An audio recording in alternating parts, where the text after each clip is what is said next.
नहीं भाई साहब, ये बताएं कि मरियम नवाज ने आज अपनी सियासी इनिंग्स का पार्लिमानी इनिंग्स का बाकायदा तौर पर आगाज़ किया है। मेंबर असम्बली बन गई हैं, आज से उन्होंने हल्फ भी उठा लिया है और वज़ीर आला भी दो तीन रोज़ तक बन जाएंगी। लेकिन इस बड़े मौके पर आज मियाँ नवाज शरीफ का वहाँ मौजूद ना होना काफ़ी सवाल उठ रहे हैं। मियाँ नवाज शरीफ जिन्होंने हर जलसे में अपने बाद मरियम नवाज को तकरीर करवाई, उन्हें यहाँ तक पहुँचाने वाले मियाँ नवाज शरीफ, एक बड़ा दिन होता है, लोग आते हैं आके देखते हैं अपने बच्चों को, लेकिन मियाँ नवाज शरीफ के वहाँ से गायब होना ये क्या मामला है? नहीं, ऐसी बात नहीं है। देखें, मियाँ साहब मरी में थे, वहाँ से स्पेशली लाहौर गए, वहाँ से फिर घर से रुखसत किया दुआओं के साथ, और कोई इतनी बड़ी मैं कहता हूँ कि इसमें बात नहीं है। और एक तवील जद्दोजहद है मरियम नवाज साहबा की, आपने ख़ुद देखा होगा, ख़ास तौर पे पिछले 20 साल तो मैं ख़ुद देखता रहा हूँ कि जिस तरीके से उन्होंने पॉलिटिकली भी चीज़ों को देखा, लेकिन साथ साथ उन्होंने जो जेल की तकालीफ, और मुझे तो सबसे वो वक्त याद आता है, और उस वक्त तो मुझे मालूम भी नहीं था कि मरियम बीबी जो है वज़ीर आला पंजाब बन जाएंगी। और जब वो कैद में थी, आपको याद होगा कि 2018 के इलेक्शन से पहले 4 लोग जेल में थे पार्टी के, एक मियाँ मोहम्मद नवाज शरीफ साहब, एक मरियम बीबी, एक कैप्टन सफदर और एक मैं, चार लोग थे और एक ही जेल में थे। और हमारी वक्तन फ़वक्तन मुलाकात होती रहती थी। उनकी मुलाकात के दिन उनसे मुलाकात, मेरी मुलाकात वाले दिन मुझसे मुलाकात। फिर इसी तरह जब बेगम कुलसूम साहिबा की डेथ हुई है तो 3 वो लोग थे और चौथा मैं था, जो मरियम बीबी के सेल के बाहर थे। उनमें से मियाँ नवाज शरीफ साहब और कैप्टन सफदर, और तीसरा आपका ये भाई था। तो रात के 1:30-2 बजे के वक्त मैंने उस वक़्त भी मरियम बीबी को देखा, और आज जब मैं उनको हलफ उठाते हुए देखा है तो मेरी ये ख्वाहिश ज़रूर थी। मियाँ साहब ने तो घर से रुखसत किया, लेकिन उनकी वालदा मोहतरमा भी मौजूद होती तो आज उनको दिली खुशी होती। साहब मरी से लाहौर तक आ गए, लाहौर से अगर असेंबली भी चले जाते तो माहौल कुछ और होता। ये ज़रूरी नहीं है, ये ज़रूरी नहीं है। अभी तक वो उसी यानी कि शौक में है कि नहीं, कोई शौक में नहीं है। देखें, आप देखें समर, एक बात ज़हन में रखें कि हर घर का एक बड़ा होता है, और इस घर का बड़ा जो है वो मियाँ मोहम्मद नवाज शरीफ है। उन्होंने ही मरियम बीबी को नामजद किया है वज़ीर आला, उन्होंने ही शहबाज शरीफ साहब को नामजद किया वज़ीर आज़म। और मियाँ नवाज शरीफ साहब का पाकिस्तान में होना, और इस वक्त पाकिस्तान जो अदम इस्तेहकाम से, सियासी अदम इस्तेहकाम से गुजर रहा है, मुआशी अदम इस्तेहकाम से गुजर रहा है, ख़ास तौर पे सियासी अदम इस्तेहकाम सबसे पहले नंबर 1 पे है। उसको अगर कोई एड्रेस कर सकता है इस पाकिस्तान के अंदर तो वो सिर्फ मियाँ नवाज शरीफ साहब की ज़ात है। उसकी मिसाल है कि जब भी मियाँ नवाज शरीफ साहब इक़्तिदार में आए हैं तो उन्होंने तमाम रीजनल पार्टीज़ के जितने हेड हैं उनको अपनी छतरी के नीचे ले लिया, यानी पाकिस्तान की छतरी के नीचे आ गए। मैं नाम ले देता हूँ, अख्तर मिंगल साहब हैं, अचकजई साहब हैं, पगाड़ा साहब हैं, उनको उनके साथ और सिंध की जो पार्टीज़ हैं।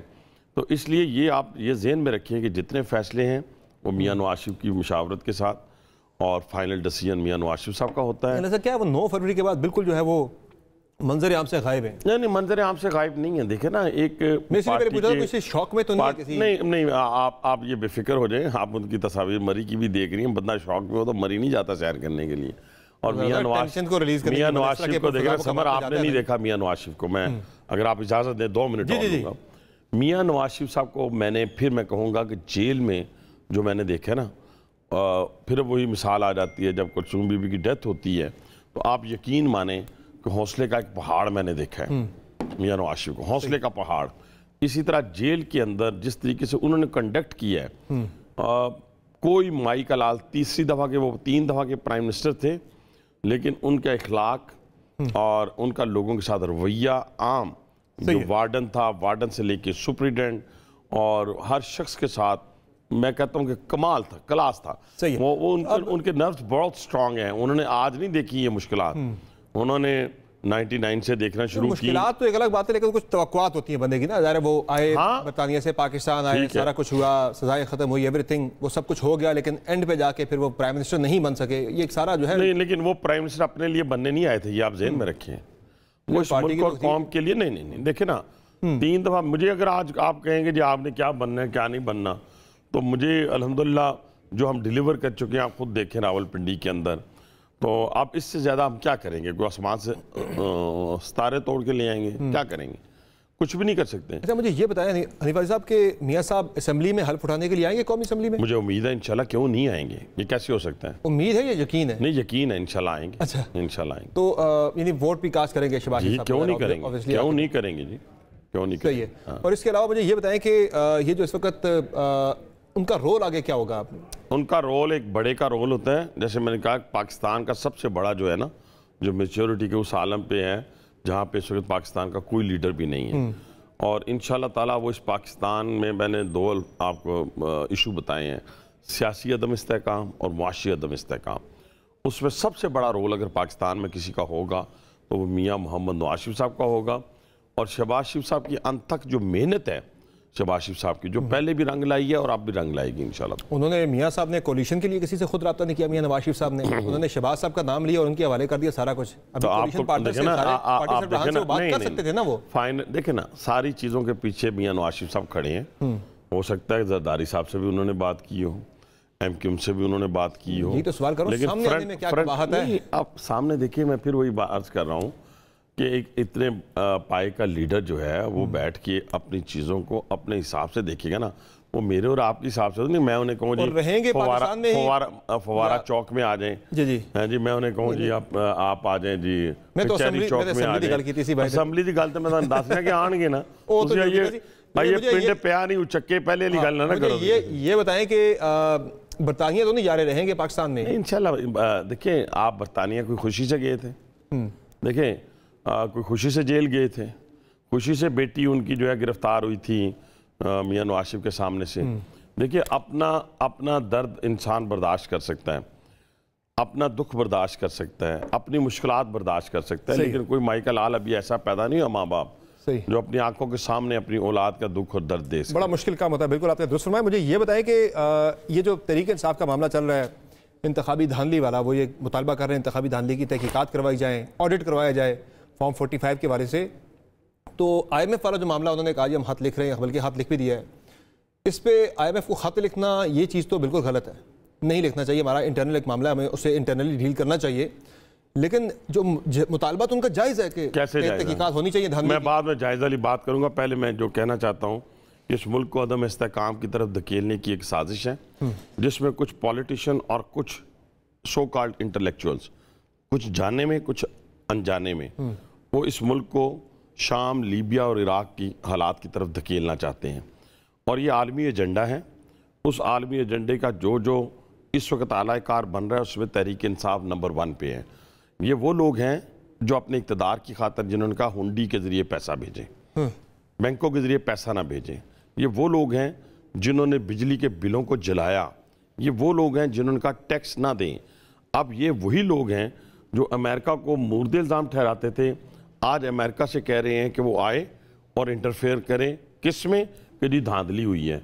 आज देखें, अपने इक़्तिदार की खातर वो पाकिस्तान की पीठ में छुरा घोंपने की कोशिश की उन्होंने, जब कहा कि हम IMF को ख़त लिखेंगे, या लिख भी दिया होगा। अब आप देखें, इनके नज़दीक पाकिस्तान अजीज है इनको, या अपना इक़्तिदार नहीं, कोई वजाहत नहीं, उस पे कि भाई हमने कोई वजाहत नहीं, समर ये कोई और मुल्क है, कभी हिंदुस्तान ने इजाजत दी है, कभी बांग्लादेश ने, मैं यूरोप के किसी मुल्क का नाम नहीं लेता, कभी श्रीलंका ने इजाजत दी है, कभी श्रीलंका, हम एक ही जैसी जमहूरियत वाले हैं ना, हिंदुस्तान, बांग्लादेश, श्रीलंका, कभी उनके लोगों को जो हारे या जीते, कभी उनमें से किसी ने कहा कि अमेरिका हमारा आके फैसला करे, कभी उनमें से कहा किसी गैर मुल्क को कि आए इंटरफेयर करें, कभी उनमें से किसी लीडर ऑफ द अपोजिशन ने कहा है कि इस इमदाद को रोक दें जो मुल्क की तरक्की का बायस बनती है या बनेगी। कहने से मुराद ये है कि इनका एक ट्रैक रिकॉर्ड है। वो पाकिस्तान, मैं समझता हूँ कि उनको इक़्तिदार ज़्यादा अजीज़ है इस पाकिस्तान से। मुझे ये कहने में कोई दूसरी राय नहीं है मेरे यहाँ कि ये बिल्कुल एक एजेंडे के तहत पाकिस्तान को कमज़ोर करने के लिए पैदा हुए हैं। देखिए, IMF को खत लिखना वो चीज़ गलत है ज़रूर, लेकिन मैं ये कह रहा हूँ कि ये ठीक है, की तहकीकात कराना तो यार सुने ना, समझ, ये ठीक है कि आप किसी गैर मुल्क को कहें कि वो आए और पाकिस्तान में धांधली हमें जितवाए। धांधली की जो आप कह रहे हैं उसका भी मैं जवाब देता हूं। ऑब्जर्वर्स भी आते हैं EU के। हाँ, तो मेरी बात सुने ना, देखिए ना, अब ये कैसा तरीकाकार है कि आप पूरे KPK के अंदर जीत गए तो वहां आप धांधली का नहीं शोर, वहां भी तो धांधली का शोर है। मौलाना फजलुर रहमान साहब कह रहे हैं कि धांधली है वहां पे, ठीक है नहीं, वहां दूसरी पार्टियां भी कह रही हैं धांधली है। मीठा मीठा हाफ पाप और कड़वा कड़वा थू थू, इस तरह नहीं चलता। इस मुल्क को अगर आप मुल्क के खैर ख्वाह हैं, मुल्क नाजुक सूरत हाल से गुजर रहा है, ये तो नहीं हो सकता कि दोबारा इलेक्शन होने जाए, और ये भी नहीं हो सकता कल कोई एसी उठे, कल कोई मेरी जमात से उठ जाए जो हारा हुआ हो, सुने ना, कल किसी और जमात से उठ जाए, वो कहे जी तहकीकात कराएं। इसके दो तरीक़ाकार होते हैं तहकीकात के। मेरे खिलाफ जो पिटिशनर था ना, मेरे खिलाफ, वो पहले गया हाई कोर्ट रावलपिंडी बेंच। उन्होंने कहा जी आप जाएं उसके अंदर इलेक्शन कमीशन के अंदर। इलेक्शन कमीशन गया, खारिज होगी उसकी पिटिशन। अब उसके बाद दो रेमेडी थी, एक है ट्रिब्यूनल के अंदर जाएगा, एक वो सुप्रीम कोर्ट में जाएगा। सही। इसी तरीक़ेकार को देखे ना, मुल्क चलते हैं आइन के तहत, कानून के तहत, हम उसको फॉलो करेंगे कि ख्वाहिशात को फॉलो करेंगे। अगर ख्वाहिशात को फॉलो करना है तो जाएं। मैं तो आपके मैसेज देना चाहता हूं तमाम, खास तौर पे उन लोगों को जिन्होंने एक एजेंडे के तहत इंस्टीट्यूशंस को निशाना बना रहे हैं। देखें, एक नहीं, अब समझने वाली बात समझ, कौन से इंस्टीट्यूशन को सर वो नहीं, मौलाना फजलुर रहमान भी कह रहे हैं दांधी हुई तो वो भी नहीं, मैं वही अर्ज कर रहा हूं ना, तो उसके फोरम है ना, उसके फोरम है ना, तो करवाएं ना इसकी। मैं तो नहीं करवानी ना, उसने पिटीशन लेके जानी है ना। पिटीशन लेके वो जाएंगे ट्रिब्यूनल में, ट्रिब्यूनल से जाएंगे सुप्रीम कोर्ट में, अदालतें मौजूद है ना। लेकिन हम क्या कर रहे हैं, चीफ इलेक्शन कमिश्नर के साथ सुन लेना यार, और चीफ जस्टिस के साथ, फिर उसके बाद अपने इंस्टीट्यूशन फौज के ऊपर, ये हम एक पूरे एजेंडे के तहत काम कर रहे हैं। और मैं जो काम कर रहे हैं ना, मैं उनको बताना चाहता हूँ ना सबर, आप इस स्टूडियो में बैठ सकेंगे ना मैं अपने घर में बैठ सकूंगा। अगर स्वात वाले हालात पैदा हुए और ये मार्गला की पहाड़ियों पे लोग खड़े हुए, तो फिर मैं सो कॉल्ड उन अपनी माओ बहनों और बेटियों को भी मुखातिब हूँ कि फिर देख लीजिएगा कि आप आज़ादी के साथ किस शॉपिंग मॉल में जा सकेंगे या नहीं जा सकेंगे। अच्छा, मुझे फाइनली ये बता दें कि अब पीपल्स पार्टी का क्या स्टेटस होगा? वो आपके साथ सिर्फ इत्तेहादी चलेंगे? मेरी इत्तला है, मेरी इन्फॉर्मेशन है कि वो जो पहली एक्सटेंशन होगी काबीना की, उसमें वो शामिल हो जाएंगे, कैबिनेट कैसा बन जाएंगे। अच्छा, मेरी ख्वाहिश पूछ रहे हैं, मुझे पार्टी की ख्वाहिश का तो पता नहीं है ना, मैं उसको, मैं अपनी ज़ाती ख्वाहिश बताऊँ। हाँ। मेरी ख्वाहिश है कि पाकिस्तान पीपल्स पार्टी के पास सिंध है, वो उस पर फोकस करें और वहाँ भी अपनी ज़ात पे फोकस ना करें, वो लोगों की फलाह बहबूद के लिए काम करें। आज हमें इन पोर्टफोलियो से बालातर होकर, मैं कल शहबाज शरीफ साहब से बात, सुन लेना, शहबाज शरीफ साहब से मेरी बात हो रही थी, वो कह रहे थे कि ये कोई रेवड़ियाँ भी नहीं है कि हम बांट दें, और दूसरी ये भी है कि इस वक्त हमें अपने जान माल और मन धन से ऊपर होकर हमने इस मुल्क के अंदर डिलीवर करना है। मेरी ख्वाहिश ये है कि वो हमें मरकज़ के अंदर डिलीवर करने दें, वो हमें डिलीवर करने दें, वो आराम से सिंध में डिलीवर करें, जो बाकी उनके साथ एग्रीमेंट हुआ है उसके ऊपर फोकस करें। हम उनके अलावा कंफर्टेबल होंगे नेशनल असेंबली के अंदर, कैबिनेट के अंदर। साथ आगे फिर कंफर्टेबल नहीं होंगे? नहीं, मेरा नहीं ख्याल। फिर हमारे पास भी एक्सक्यूजेज होंगे ना। हाँ। हमारे पास भी एक्सक्यूजेज होंगे, यार हम तो फिर चला नहीं सके, कर नहीं सके।